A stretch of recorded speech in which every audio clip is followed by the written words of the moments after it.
नमस्कार फ्रेंड्स, सकाळी ज्या घरात विष्णू सहस्त्रनामाचे पठण किंवा श्रवण होते त्या घरातील सर्व संकटे दूर होतात, घरात समृद्धी येते, धनसंपत्तीची कमी पडत नाही व सर्व मनोकामना पूर्ण होतात।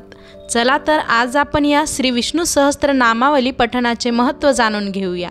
आकाशातून पडणारे पाणी हे ज्याप्रमाणे नदीतून वाहत वाहत जाऊन शेवटी त्या महासागरात मिळते, त्याचप्रमाणे सर्व देवांना केलेला नमस्कार हा शेवटी त्या एका केशवाला म्हणजे श्रीहरी विष्णूंना जाऊन पोहोचतो। श्री विष्णू हे सृष्टी रचनेतील सर्व प्राणीमात्रांचे संवर्धन आणि संरक्षण करणारे देवता आहेत। श्री विष्णू सहस्त्र नामावलीचा उपयोग विष्णू नामस्मरण, पूजन, अभिषेक किंवा तुळशी पूजनादी कारणांसाठी केला जातो। त्यानुसार संकल्प हा बदलत असतो। जर फक्त जप करायचा असेल तर ह्या सहस्त्र नामावलीचे पठण करावे। ह्या नामावलीचा विनियोग हा हवनासाठी करायचा असेल तर प्रत्येक नामाचे शेवटी स्वाहा असे म्हणून दूध, तूप किंवा तुलसी दलाची आहुती द्यावी। ह्या नामावलीच्या सहाय्याने भक्ताला स्मरण, पूजन, अभिषेकादिक उपचार करणे हे सहज सुलभ होते। श्री हरी विष्णू कृपा प्राप्तीचा हा एक उत्तम उपाय आहे। ह्या विष्णू सहस्त्र नामावली पठणाची फलश्रुती म्हणजे श्री विष्णू भगवानाची आपल्यावरील कृपा प्राप्ती।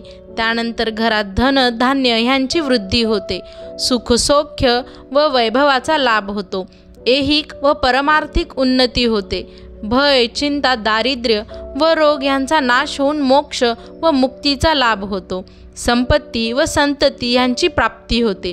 त्याचबरोबर आत्मज्ञान, आत्मोद्धार आणि आत्मकल्याणाचा मार्ग सापडतो। यावर अचूक मार्गदर्शन मिळते, भगवत कृपा लाभते।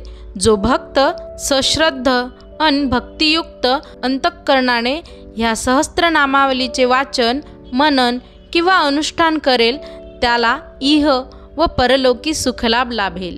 ब्राह्मणांना ज्ञान, विज्ञान व आत्मज्ञानाची प्राप्ती होईल।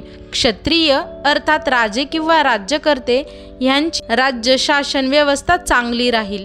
व्यापारात उत्कर्ष होऊन वैश्यांना समृद्धी मिळेल। या सहस्त्रनामावली पठणाच्या सेवाव्रताने सर्व लोक सुखी होतील। धनप्राप्तीची मनोकामना करणाऱ्यांना धन, ऐश्वर्य आणि समृद्धी मिळेल। ज्यांना संततीची इच्छा असेल त्यांना उत्तम संततीचा लाभ होईल। जो नाना विश्वबंधनांनी बद्ध झाला असेल तो बंधनातून मुक्त होईल। शत्रुभय, आपत्ती व संकटे यापासून पाठकाचे संरक्षण होईल। ह्या सहस्त्रनामावलीचे पठण करणारा भक्त हा सर्व गुण, सुख आणि सौख्यास प्राप्त करता होईल। तो सुखी आणि समाधानी होईल। दररोज किंवा खास करून एकादशीला या नामावलीचे पठण आवर्जून करावे, ज्याच्या केवळ स्मरणानेच जन्म मृत्यूरूप संसार बंधनातून सुटका होते। जो समस्त प्राणीमात्रांच्या किंवा सृष्टीच्या पूर्वी अस्तित्वात होता, ज्याने सर्व भूतमात्रांचे पालन केले, अशा अनेक रूपे धारण करून प्रकट होणाऱ्या सर्व सामर्थ्यशाली श्रीहरी विष्णूंना, नारायणांना नमस्कार असो। अशाच नवनवीन माहितींसाठी चॅनलला नक्की लाईक, शेअर आणि सबस्क्राईब करा। धन्यवाद।